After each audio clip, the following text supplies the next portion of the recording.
Hello बच्चों, क्या हाल है, कैसा चल रहा है? आज मैं पहला लेक्चर लेने जा रहा हूँ तुम्हारा। अपन का सॉलिड स्टेट छूटा हुआ था जो अपन ने नहीं पढ़ा, तो आज सॉलिड स्टेट की बात करेंगे। ठीक है, एग्ज़ाम के पॉइंट ऑफ व्यू से इम्पॉर्टेंट चैप्टर है ये और इजी है, मतलब मैं कहूँगा कि बहुत ज़्यादा टफ नहीं है और इम्पॉर्टेंट है क्योंकि एग्ज़ाम में क्वेश्चंस आते हैं। थोड़ा विजुअलाइजेशन करना पड़ता है, अपन कोशिश करेंगे यहाँ पर कि वो चीज़ें तुम्हें दिखाई पड़े और फिर उन चीज़ों को समझने के साथ याद रख पाओ। क्वेश्चंस टू द पॉइंट ही होते हैं, बहुत ज़्यादा टेक्निकलिटीज़ नहीं होती। तो देखते हैं किस तरह की प्रॉब्लम्स आती हैं और फिर बाकी डिटेल में बात करते रहेंगे अपन। तो स्टार्ट करते हैं सॉलिड स्टेट से।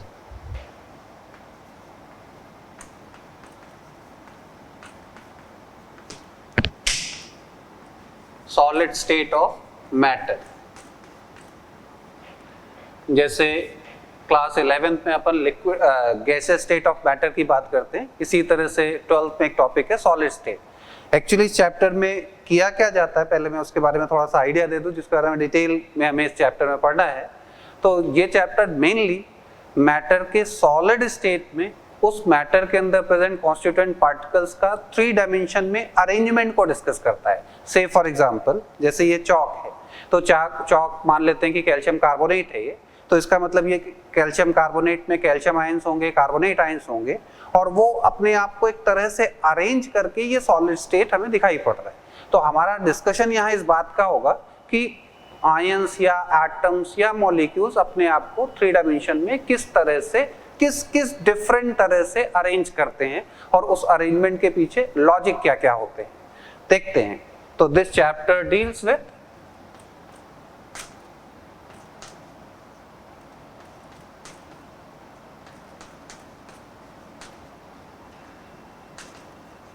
Study of arrangement of constituent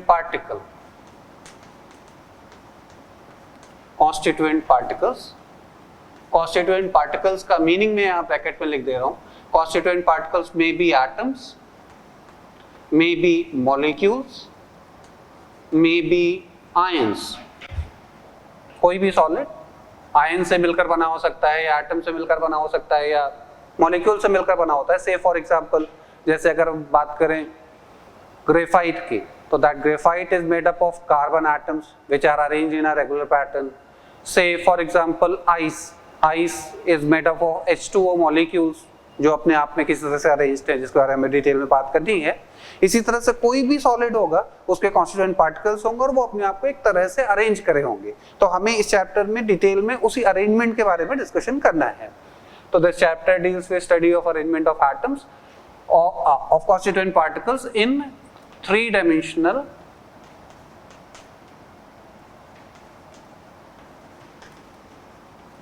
space, short में 3D स्पेस भी बोल सकते हैं। तो ये हमें यहाँ पर डिटेल में बात करनी है। अब डिटेल में जाने से पहले अगर अपन बात करें जो भी सॉलिड्स एग्जिस्ट कर रहे हैं तो उन्हें ब्रॉडली 2 नामों से कैटेगराइज किया जाता है। टाइप ऑफ सॉलिड,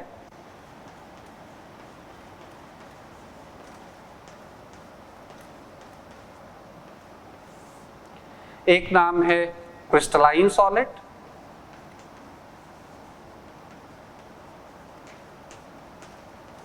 और एक और नाम है amorphous solid. Amorphous solid, crystalline solid और एमॉर्फस सॉलिड। पहले इन दोनों में डिफरेंसेस क्या हैं उसके बारे में बात करेंगे, फिर डिटेल में हमें इस चैप्टर में क्रिस्टलाइन सॉलिड के बारे में पढ़ना है तो उसके बारे में आगे देखते हैं। तो बेसिकली डिफरेंस क्या है, किस सॉलिड को एमॉर्फस सॉलिड बोला जाता है, किस सॉलिड को क्रिस्टलाइन सॉलिड बोला जाता है। तो solids in which constituent particles are arranged in a regular pattern. Regular pattern का मतलब जहां पर किसी तरह का एक पर्टिकुलर अरेंजमेंट हो कॉन्स्टिट्यूएंट पार्टिकल्स का, इस तरह के सॉलिड्स को हम क्रिस्टलाइन सॉलिड बोलते हैं। जैसे अगर मैं एग्जांपल की बात करूं, अब जैसे अपन क्लास में बैठते हैं तो स्टूडेंट्स बेंचेस पर एक रेगुलर पैटर्न में अरेंज्ड होते हैं, तो वो क्रिस्टलाइन अरेंजमेंट से कह लो। कि वो क्रिस्टलाइन अरेंजमेंट है। इसी तरह से कॉन्स्टिट्यूएंट पार्टिकल्स अगर एक रेगुलर पैटर्न में अरेंज्ड है तो हम उसे क्रिस्टलाइन सॉलिड बोलते हैं, और अगर रेगुलर पैटर्न नहीं है या very short range regular pattern है तो ऐसे सॉलिड्स को एमॉर्फस सॉलिड बोला जाता है। मींस पहला डिफरेंस इन दोनों में है। अगर इसकी बात करें तो constituent particles are arranged in a regular pattern,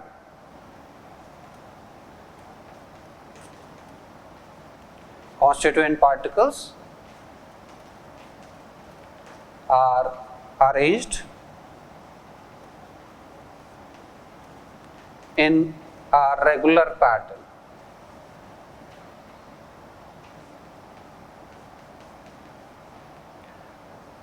over a large range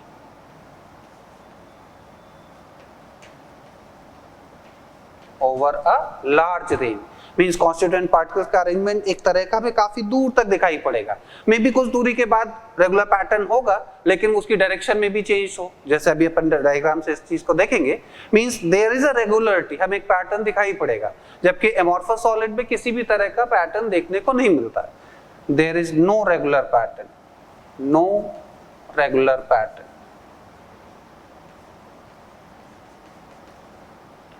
और वेरी शॉर्ट रेंज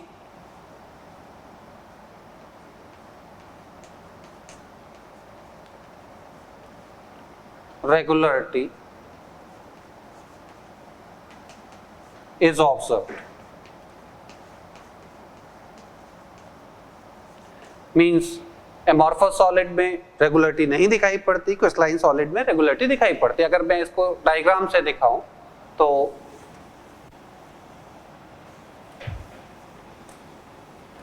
यहां पर इस चैप्टर में कॉन्स्टिट्यूएंट पार्टिकल्स को हमेशा स्फीयर माना जाता है, चाहे वो एटम हो, चाहे वो मॉलिक्यूल हो, चाहे वो आयन हो, शो करते समय वो हमेशा स्फीयर माना जाता है, हार्ड स्फीयर।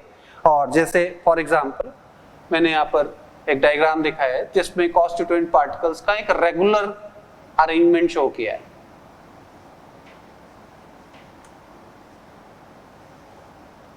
डायग्राम में रेगुलरिटी दिखाई पड़ रही है।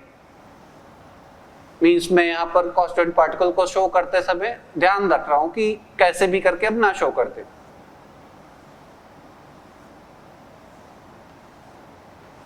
इसी तरह का ये पैटर्न मान ले कि कंटिन्यूड है तो इस तरह का अरेंजमेंट रेगुलर अरेंजमेंट कहलाएगा और ये क्रिस्टलाइन सॉलिड्स में देखने को मिलेगा। जबकि एमॉर्फस सॉलिड की बात करें तो वहां पर कॉन्स्टिट्यूएंट पार्टिकल्स कैसे भी अरेंज्ड होंगे, हमें कोई पर्टिकुलर पैटर्न नहीं समझ में आएगा।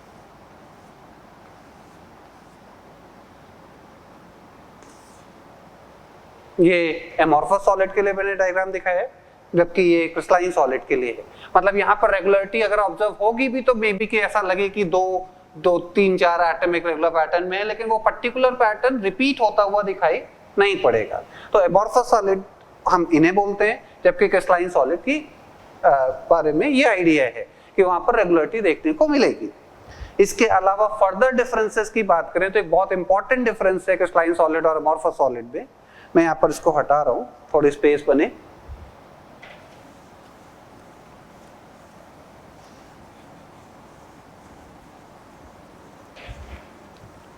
Another difference of crystalline solid and amorphous solid is, जैसे सॉलिड्स के मेल्टिंग पॉइंट्स होते हैं। मेल्टिंग पॉइंट का मतलब the temperature at which solid melts. जैसे आइस का मेल्टिंग पॉइंट 0 डिग्री सेंटीग्रेड हम लोग जानते हैं। इस तरह से हर किसी का अपना अपना मेल्टिंग पॉइंट देखने को मिलता है, लेकिन मेल्टिंग पॉइंट दिखता है केवल क्रिस्टलाइन सॉलिड्स में।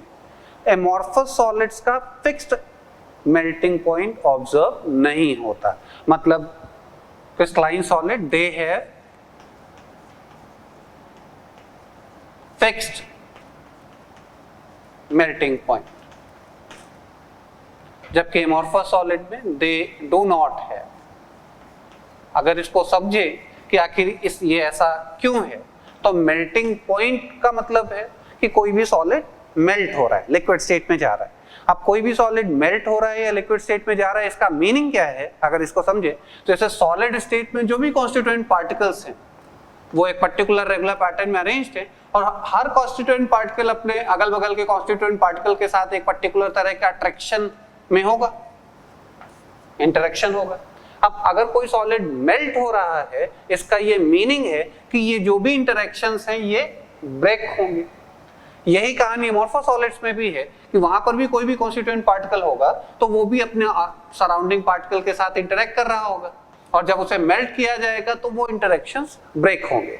अब अगर डायग्रामेटिकली देखें तो यहाँ पर कोई भी कॉन्स्टिट्यूएंट पार्टिकल के चारों तरफ की सराउंडिंग, मतलब उसको जो भी पार्टिकल्स घेरे हुए हैं, अगर उस सराउंडिंग को ऑब्जर्व किया जाए तो वो आइडेंटिकल है। आइडेंटिकल है का मतलब ये है कि जो अट्रैक्शन ये पार्टिकल फील कर रहा होगा, सिमिलर इंटरेक्शन ये पार्टिकल भी फील कर रहा होगा, सिमिलर इंटरेक्शन ये पार्टिकल भी फील कर रहा होगा, सिमिलर इंटरेक्शन ये पार्टिकल भी फील कर रहा होगा। मतलब कहने का ये है कि जितनी एनर्जी इस पार्टिकल के इंटरेक्शन को तोड़ने के लिए रिक्वायर्ड होगी, सेम अमाउंट ऑफ एनर्जी इसके लिए रिक्वायर्ड होगी, सेम अमाउंट ऑफ एनर्जी इसके लिए रिक्वायर्ड होगी। लेकिन अगर यही बात अब यहाँ पर देखें तो यहाँ पर किसी भी एक पार्टिकल की जो सराउंडिंग हमें दिखाई पड़ती है, एग्जैक्टली सेम सराउंडिंग दूसरे की नहीं दिखाई पड़ती। कहने का मतलब ये है कि जो अट्रैक्शन ये फील कर रहा होगा, सेम अट्रैक्शन ये फील कर रहा हो, ये जरूरी नहीं है। इसलिए एक पर्टिकुलर टेम्परेचर पर अगर ये पर्टिकुलर इंटरेक्शन ब्रेक होते हैं, अगर ये इंटरेक्शंस ब्रेक होते हैं तो वही पर्टिकुलर टेम्परेचर पर इसके इंटरेक्शंस भी ब्रेक होंगे, इसके इंटरेक्शंस भी ब्रेक होंगे, सभी के इंटरेक्शंस ब्रेक हो जाएंगे। जबकि अगर अमोर्फस सॉलिड की बात करें तो मे बी हमने टेम्परेचर बढ़ाया तो जो पहले वीकर इंटरेक्शन थे वो ब्रेक हुए, लेकिन जो स्ट्रॉन्गर इंटरेक्शन होंगे वो ब्रेक नहीं होंगे। यहाँ पर से मैंने मान लिया कि एटम्स के बीच में सेपरेशन ज्यादा होती है तो इंटरेक्शन वीक होता है, सेपरेशन कम होती है तो इंटरेक्शन ज्यादा होता है। तो अगर हम यहाँ पर देखें तो यहाँ पर एटम्स के बीच की सेपरेशन हर किसी के रेस्पेक्ट में एग्जैक्टली आइडेंटिकल नहीं है, जबकि यहाँ अगर देखा जाए तो वो आइडेंटिकल है। इसका मतलब है कि यहाँ पर सारे इंटरेक्शन सेम है, जबकि यहाँ पर सारे इंटरेक्शन सेम नहीं है। दैट इज व्हाई ये सारे इंटरेक्शन एक पर्टिकुलर टेम्परेचर पर ब्रेक हो जाएंगे, जबकि ये इंटरेक्शन एक पर्टिकुलर टेम्परेचर पर ब्रेक नहीं होंगे, बल्कि इनको ब्रेक करने के लिए हमें टेम्परेचर को स्लाइटली फर्दर इंक्रीज करना पड़ेगा जिससे स्ट्रॉन्गर इंटरेक्शन टूटे, उससे भी ज्यादा इंक्रीज करना पड़ेगा जिससे और ज्यादा फर्दर स्ट्रॉन्गर इंटरेक्शन टूट पाए। मतलब एक पर्टिकुलर टेम्परेचर यहाँ डिफाइन नहीं होता जिसको हम मेल्टिंग पॉइंट के नाम से जान सकते हैं। से फॉर एग्जाम्पल अगर आपको एक्सपेरिमेंट करना हो तो आप एक काम कर सकते हो, जैसे plastic is an example of amorphous solid. अगर आप प्लास्टिक को मेल्ट करना चाहो तो आप उसको हीट करोगे, और जब आप हीट करोगे तो वो डायरेक्टली मेल्ट होता दिखाई नहीं पड़ेगा, पहले वो सॉफ्ट होगा, एंड देन फर्दर टेम्परेचर बढ़ाओगे तो थोड़ा और सॉफ्ट होगा, थोड़ा और सॉफ्ट होगा। मतलब एक पर्टिकुलर टेम्परेचर पर वो पूरा लिक्विड में कन्वर्ट हो जाए ऐसा देखने को नहीं मिलेगा। मींस ये अमोर्फस सॉलिड्स की कैरेक्टरिस्टिक है, और ये कैरेक्टरिस्टिक इसलिए सामने आती है क्योंकि यहाँ पर इंटरेक्शन सारे एक जैसे नहीं है। मींस अमोर्फस और क्रिस्टलाइन सॉलिड में ये डिफरेंस देखने को मिलता है। और इसी में एक नाम और भी आता है, हीट ऑफ फ्यूजन। ये आपने अभी थर्मोकेमिस्ट्री में पढ़ भी लिया होगा। हीट ऑफ फ्यूजन का मतलब होता है, हीट ऑफ फ्यूजन का मतलब the amount of heat required to melt 1 mole solid is called heat of fusion. For crystalline solid heat of fusion की एक पर्टिकुलर वैल्यू देखने को मिलती है। मींस क्रिस्टलाइन सॉलिड के लिए हीट ऑफ फ्यूजन डिफाइन होता है, जबकि अमोर्फस सॉलिड में ये बात पर्टिकुलर डिफाइंड देखने को नहीं मिलती। उसका रीजन अगेन सेम है, क्योंकि यहाँ एक पर्टिकुलर अमाउंट ऑफ हीट से सारे इंटरेक्शन ब्रेक नहीं होते, जबकि यहाँ एक पर्टिकुलर अमाउंट ऑफ हीट से सारे इंटरेक्शंस ब्रेक हो जाते हैं। मींस से फॉर एग्जांपल मान लेते हैं कि आइस का हीट ऑफ फ्यूजन 80 कैलोरी पर ग्राम है, का मतलब अगर हम 80 कैलोरी हीट देंगे तो 1 ग्राम आइस मेल्ट हो जाएगी, क्योंकि आइस अपने आप में क्रिस्टलाइन सॉलिड का एग्जांपल है। जबकि प्लास्टिक के लिए ऐसा कोई particular amount of heat define नहीं होती। मतलब यहाँ पर they have fixed value of heat of fusion, जबकि they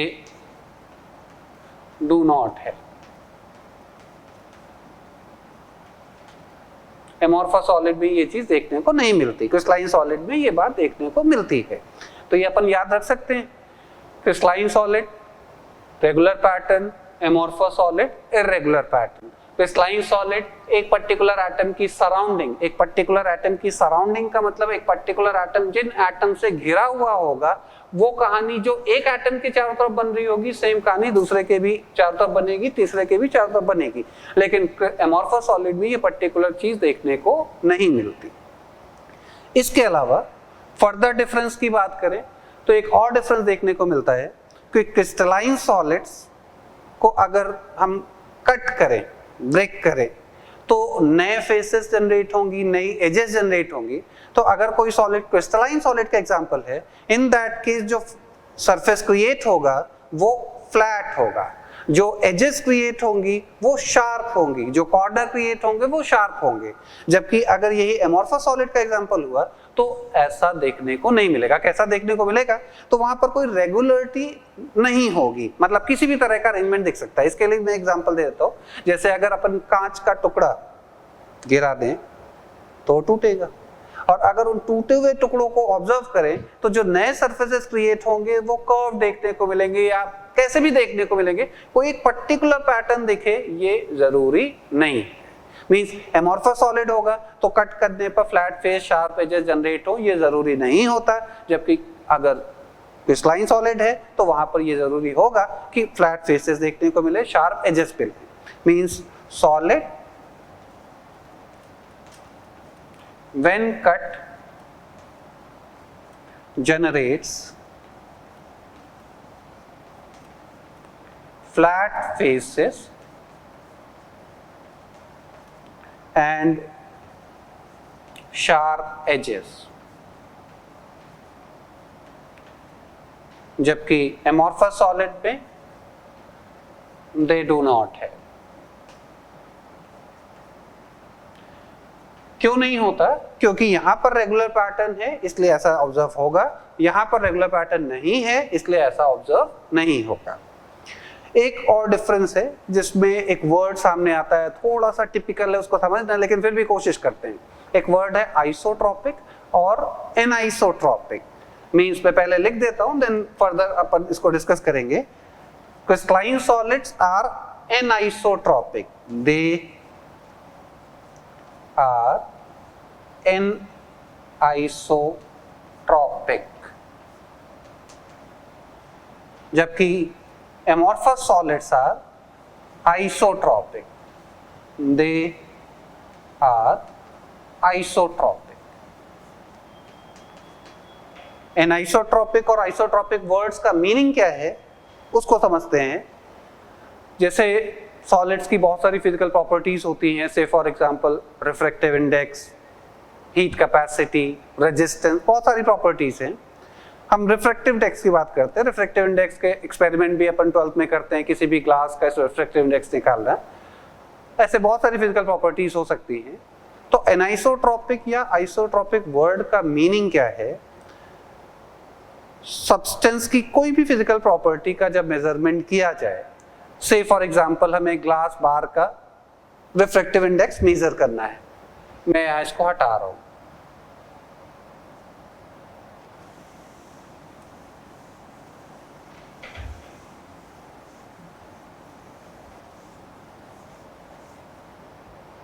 तो ऐसे अपन ग्लास बार प्लेस करते हैं और उसमें एक एंड से लाइट पास की जाती है और दूसरे एंड से हम उसका डेविएशन को ऑब्जर्व करते हैं और उसकी हेल्प से रिफ्रैक्टिव इंडेक्स ग्लास का निकाला जाता है। तो बेसिकली ग्लास बार को प्लेस करते समय, मतलब लाइट में भी हमने इधर से पास की हो सकता है कि एक्सपेरिमेंट करते समय हमने ग्लास बार को ऐसे प्लेस कर दिया और लाइट को इधर से पास की जाए। तो अगर हम दोनों एक्सपेरिमेंट्स की बात करें तो रिफ्रैक्टिव इंडेक्स यहां से भी कैलकुलेट होके आता है, यहां से भी कैलकुलेट होके आता है, और अगर उस रिफ्रैक्टिव इंडेक्स की वैल्यू देखी जाए तो जितनी वैल्यू इस तरह से देखने को मिलती है, सेम वैल्यू हमें यहां से भी देखने को मिलती है।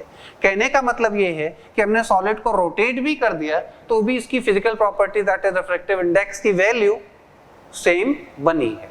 मींस अगर ये चीज ऑब्जर्व हो कि प्रॉपर्टी की वैल्यू पर्टिकुलर सब्सटेंस की डायरेक्शन पर डिपेंडेंट ना हो तो इस तरह की प्रॉपर्टी को आइसोट्रॉपी बोला जाता है। का मतलब सॉलिड है same property in every direction, चाहे डायरेक्शन ऐसे हो चाहे डायरेक्शन ऐसे हो, कोई फर्क नहीं पड़ रहा। लेकिन अगर इन दोनों केस में रिफ्रैक्टिव इंडेक्स की वैल्यू अलग अलग आ रही होती तो हम ये कहते हैं कि substance is showing anisotropic behaviour.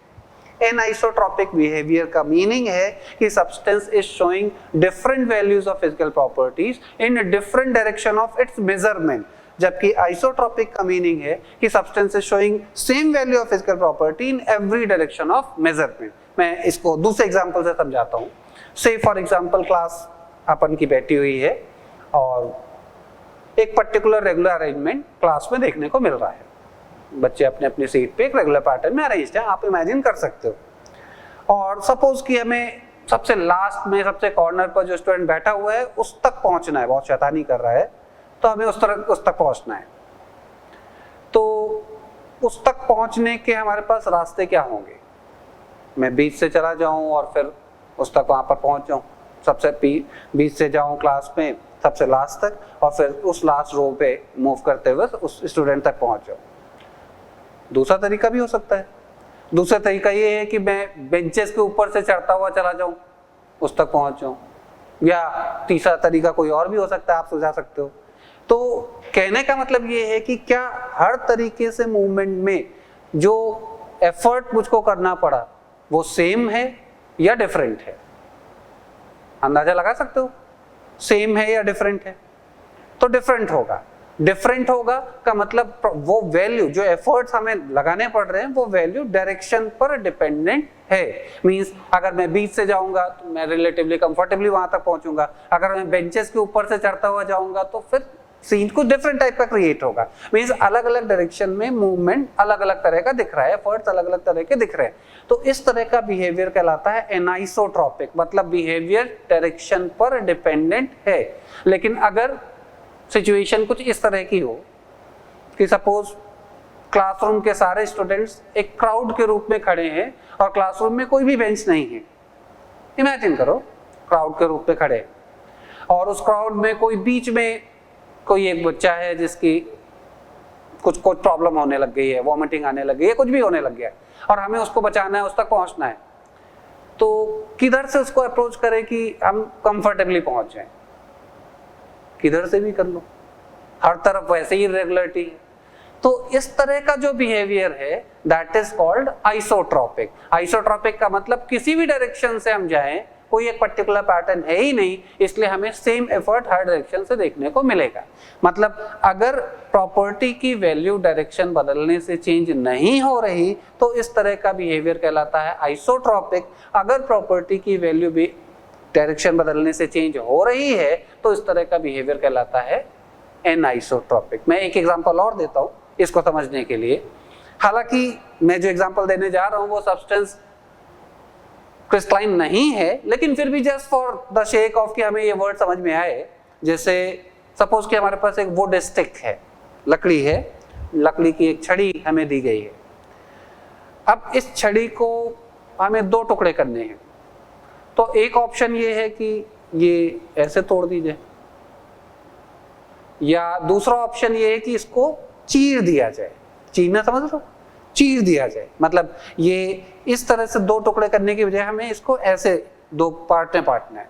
अब इमेजिन करो कि क्या दोनों तरह से टुकड़े करने के जो एफर्ट्स हैं वो सेम है या अलग अलग है? अगर सेम है तो बिहेवियर कहलाएगा आइसोट्रॉपिक, अगर डिफरेंट है तो बिहेवियर कहलाएगा एनाइसोट्रॉपिक। तो इमेजिन कर सकते हो कि एफर्ट सेम होगा या डिफरेंट होगा? हाँ, वेरी गुड, डिफरेंट होगा। इसका मतलब ये एनाइसोट्रॉपिक बिहेवियर कहलाएगा। अब ऐसा होता क्यों है अगर मैं इसको एक्सप्लेन करूं तो जैसा कि डायग्राम मैंने यहाँ पर दिखाया है, जैसे अगर मैं क्रिस्टलाइन सॉलिड की बात करूं, मान लेते हैं कि कोई प्रॉपर्टी का मेजरमेंट हम इस डायरेक्शन से कर रहे हैं या प्रॉपर्टी का मेजरमेंट हम इस डायरेक्शन से कर रहे हैं।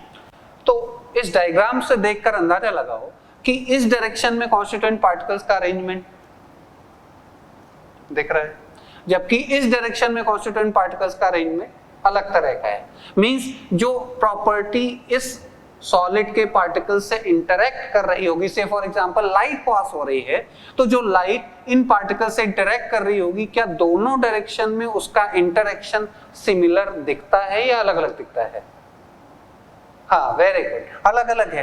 अलग अलग है इसका मतलब हमें यहाँ पर इस डायरेक्शन में प्रॉपर्टी की वैल्यू अलग देखने को मिलेगी, जबकि इस डायरेक्शन में प्रॉपर्टी की वैल्यू अलग देखने को मिलेगी। Means this behaviour will be called as anisotropic.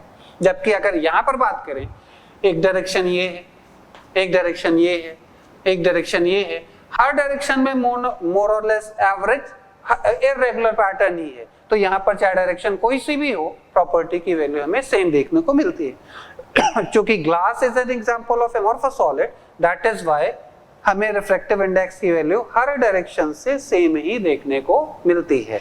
इसीलिए amorphous solids are example of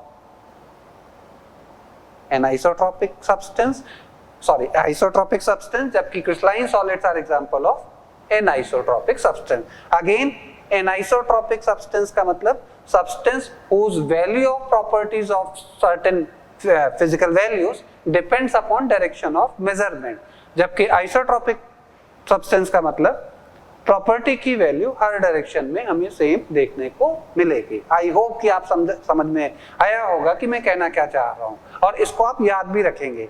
N iso का मतलब different value in different direction, iso का मतलब same value in every direction. Isotropic मतलब हर डायरेक्शन में सेम वैल्यू, जबकि एनाइसोट्रॉपिक का मतलब अलग अलग डायरेक्शन में अलग अलग वैल्यू, सेम वैल्यू देखने को नहीं मिलती।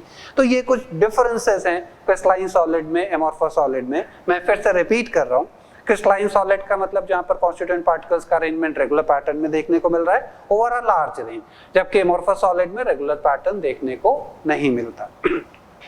इसके अलावा क्रिस्टलाइन सॉलिड में मेल्टिंग पॉइंट फिक्स्ड वैल्यू होगा, heat of fusion fixed value होगा, जबकि एमोर्फस सॉलिड में हीट ऑफ फ्यूजन और मेल्टिंग पॉइंट की फिक्स्ड वैल्यू देखने को नहीं मिलेगी। इसके अलावा क्रिस्टलाइन सॉलिड को कट करने पर फ्लैट फेस से शार्प एजेस जनरेट होंगे, जबकि एमोर्फस सॉलिड में ऐसा हो ये जरूरी नहीं है। Last, crystalline solids are anisotropic, जबकि एमोर्फस सॉलिड्स आर आइसोट्रॉपिक। ये कुछ डिफरेंसेस हैं। अब डिटेल में हमें चैप्टर में एमोर्फस सॉलिड का डिस्कशन नहीं करना है, हमें केवल क्रिस्टलाइन सॉलिड का ही डिस्कशन करना है। क्यों नहीं डिस्कशन करना है? क्योंकि हमें इस चैप्टर में बेसिकली पढ़ना है अरेंजमेंट ऑफ कॉन्स्टिट्यूएंट पार्टिकल्स। अब वो अरेंजमेंट वहीं पढ़ा जाएगा जहां कुछ पढ़ने लायक हो। एमोर्फस सॉलिड में तो कुछ पढ़ने लायक है ही नहीं, तो पढ़ेंगे क्या? वहां कोई रेगुलरिटी है ही नहीं।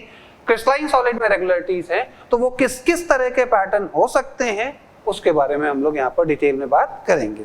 तो अपन अब आते हैं वापस क्रिस्टलाइन सॉलिड्स पर।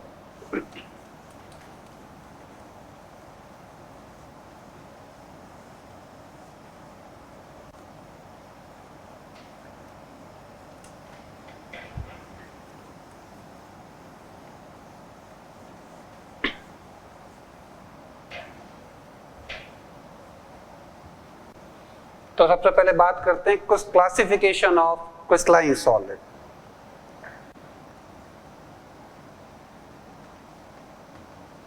Classification of crystalline solid.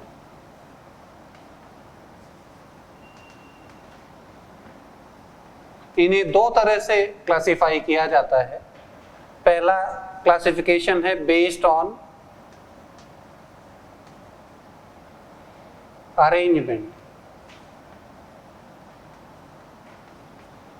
Of, sorry ये सेकेंड क्लासिफिकेशन है। पहला क्लासिफिकेशन है based on bonding pattern, based on bonding pattern. Bonding pattern कहने का मतलब ये है कि किसी भी सॉलिड में जो भी कॉन्स्टिट्यूएंट पार्टिकल्स होंगे उनमें अपने आप में एक पर्टिकुलर टाइप ऑफ बॉन्डिंग होगी, और उस बॉन्डिंग के बेसिस पर सॉलिड्स को क्लासिफाई किया जा रहा है। चार नाम हैं, मैं वो नाम यहाँ पर लिख रहा हूँ। पहला नाम है आयोनिक सॉलिड। बता सकते हो आयोनिक सॉलिड हम किसको बोलते हो? हाँ, वेरी गुड। आयोनिक सॉलिड का मतलब है जहाँ कॉन्स्टिट्यूएंट पार्टिकल्स आयंस हैं, और वो कॉन्स्टिट्यूएंट पार्टिकल्स जो आयंस हैं उनके बीच में आपस में बॉन्डिंग किस तरह की होगी? आयंस के बीच में किस तरह की बॉन्डिंग होती है?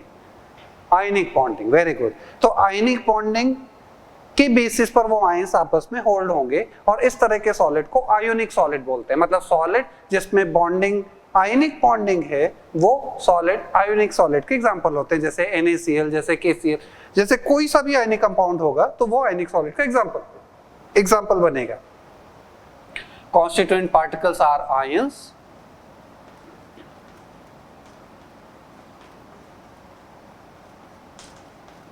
constituent particles are ions bonded with each other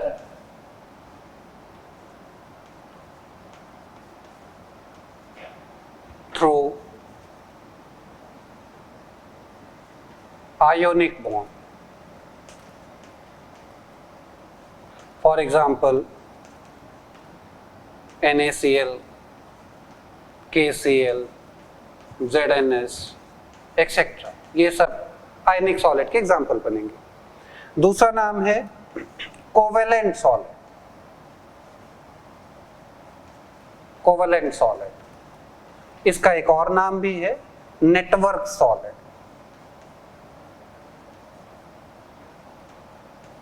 covalent solid या नेटवर्क सॉलिड। कोवेलेंट सॉलिड किसे बोलते होंगे? तो जैसा कि नाम खुद सजेस्ट कर रहा है कि वो सॉलिड जिसमें constituent particles are bonded with each other through covalent bond. Very good. Through covalent bond is called covalent solid. Means say for example, कोई एग्जांपल ध्यान में आ रहा हो? डायमंड का स्ट्रक्चर पड़ा होगा। डायमंड कार्बन एटम से मिलकर बना हुआ है और वो सारे कार्बन एटम्स आपस में बॉन्डेड हैं थ्रू कोवेलेंट बॉन्ड। जैसे अगर मैं स्ट्रक्चर ड्रॉ करूं, structure basically bond inorganic chemistry का पार्ट है, इसलिए बहुत ज्यादा डिटेल में नहीं जाएंगे, लेकिन एक वर्ड्स को समझने के लिए आइडिया की बात करें तो जैसे in case of diamond each carbon atom is bonded with 4 carbon atom, those 4 carbon atoms are further bonded with 4 carbon atom, और इस तरह से एक नेटवर्क स्ट्रक्चर देखने को मिलता है। तो इसीलिए इसको नेटवर्क सॉलिड भी बोला जाता है और कोवेलेंट सॉलिड भी बोला जाता है। Means constituent particles are atoms which are bonded with each other through covalent bond. Examples के रूप में डायमंड है, एग्जांपल के रूप में ग्रेफाइट है, एग्जांपल के रूप में सिलिका है, बहुत सारे एग्जांपल्स देखने को मिल सकते हैं। Means constituent particles are atoms which are bonded with each other through covalent bond.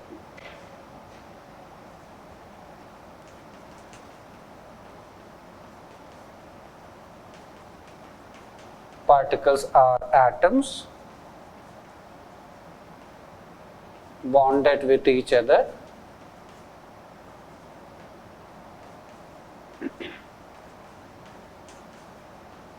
through covalent bond.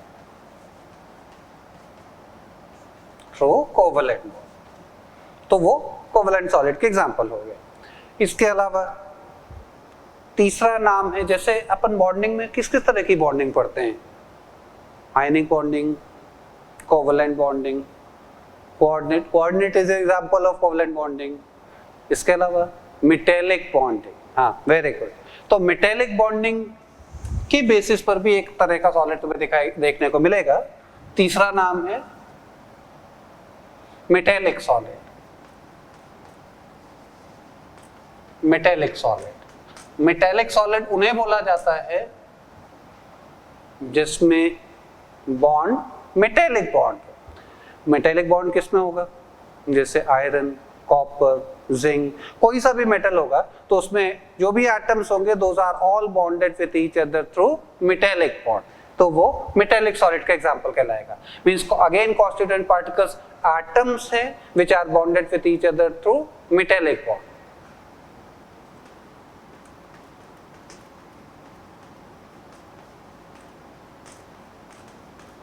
Constituent particles are atoms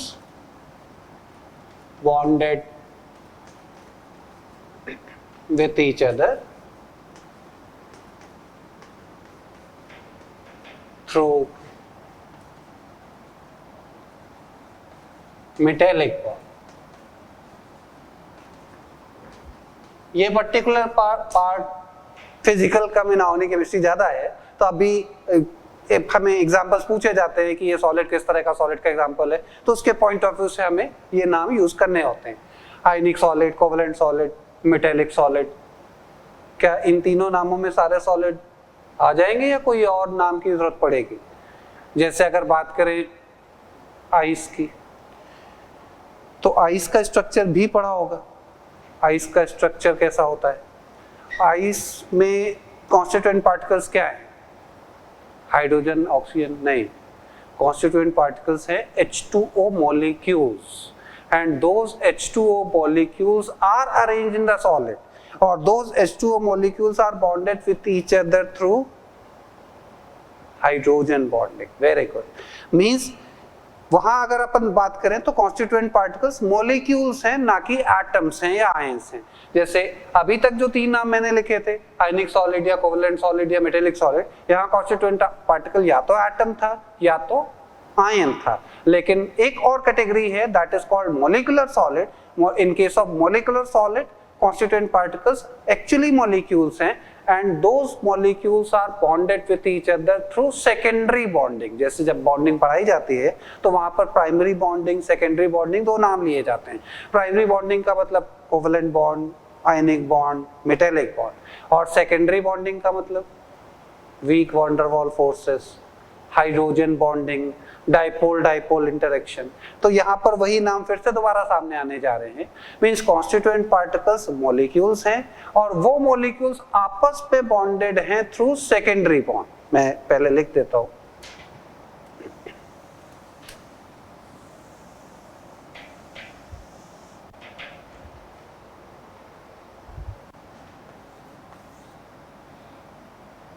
molecular solid, molecular solid, constituent particles are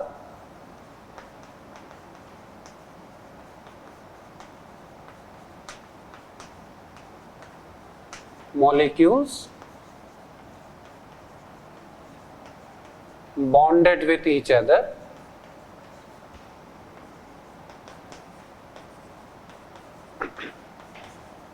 through secondary bonding।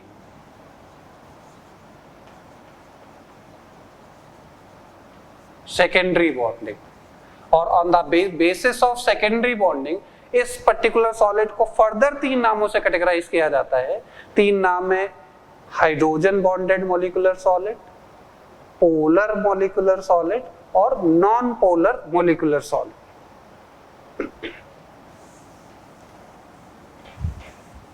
मैं एक बार लिखता हूं।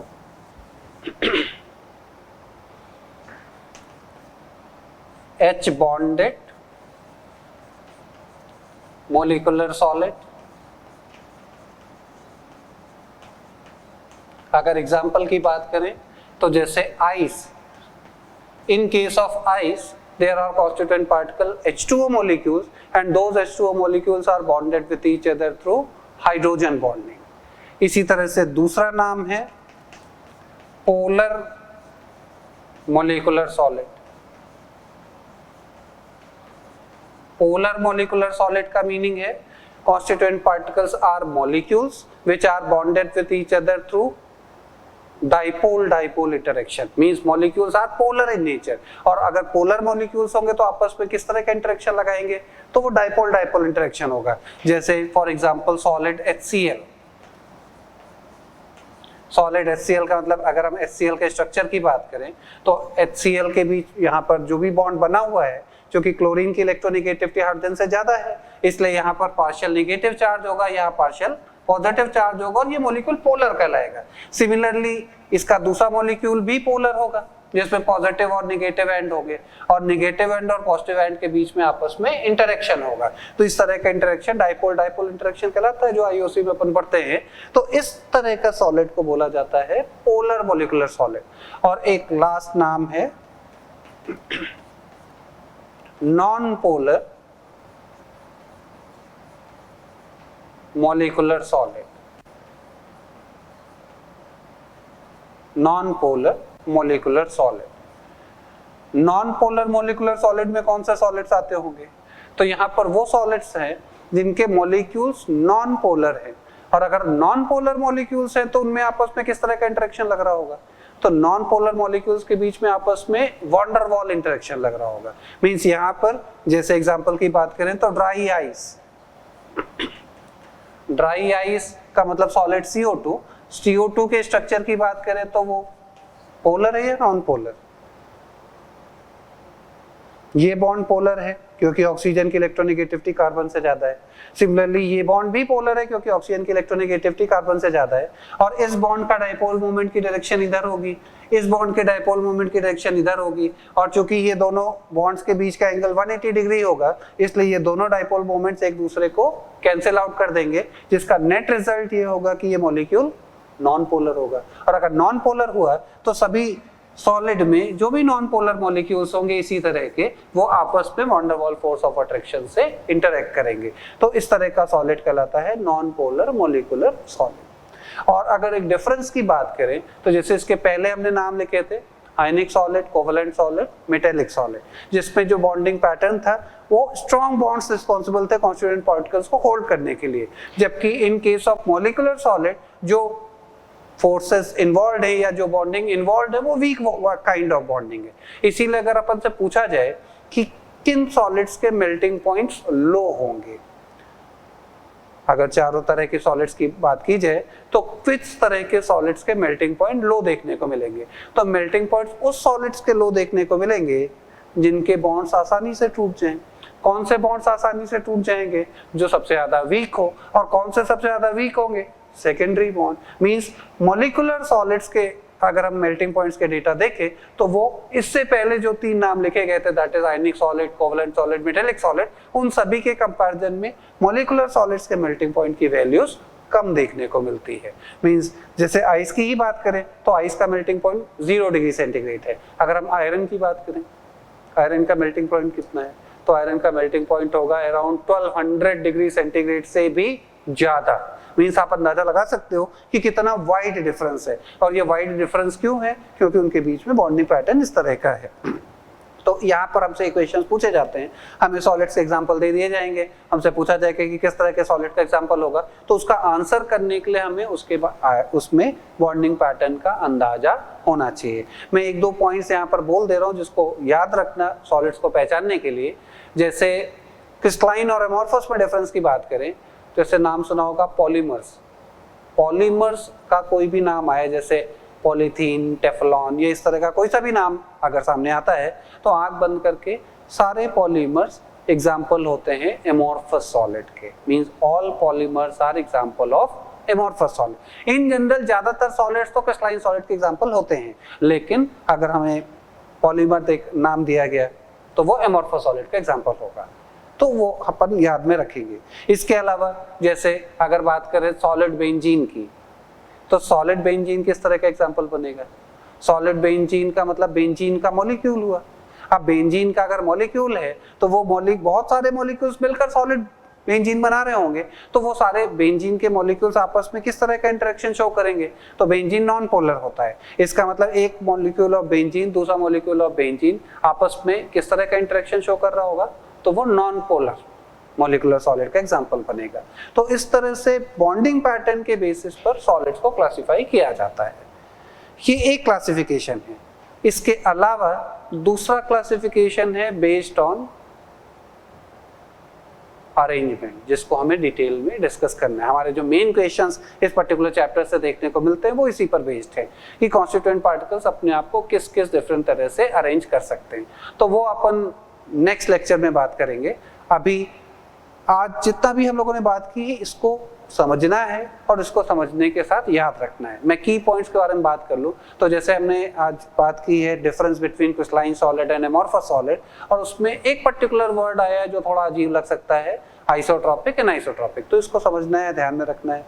इसके अलावा classification of crystalline solid में बात की है बॉन्डिंग पैटर्न के बेसिस पर, तो ये चार नाम आयनिक, कोवेलेंट, मेटेलिक और मॉलिक्यूलर सॉलिड, तो ये डिफरेंसेस कैसे मेंटेन किए गए हैं उसको याद रखना है। और उससे रिलेटेड अगर एग्जांपल्स देखने को मिले तो वो एग्जांपल कैसे जज किया जाएगा वो उसके बारे में सोचना है। वो बॉन्डिंग पैटर्न के बेसिस पर ही आंसर किया जाएगा। इसके साथ में एनसीईआरटी भी रीड करना है आपको, और अब डिटेल में अपन बात करेंगे arrangement of constituent particle in 3 dimensional space, तो वो थोड़ा लंबा डिस्कशन है, तो वो अपन नेक्स्ट लेक्चर में बात करेंगे। आज के लिए इतना ही, और आई होप कि आप लोग घर पे बैठ के अच्छे से मेहनत कर रहे होंगे और इस टाइम को अच्छे से आप यूटिलाइज करो। Okay, bye.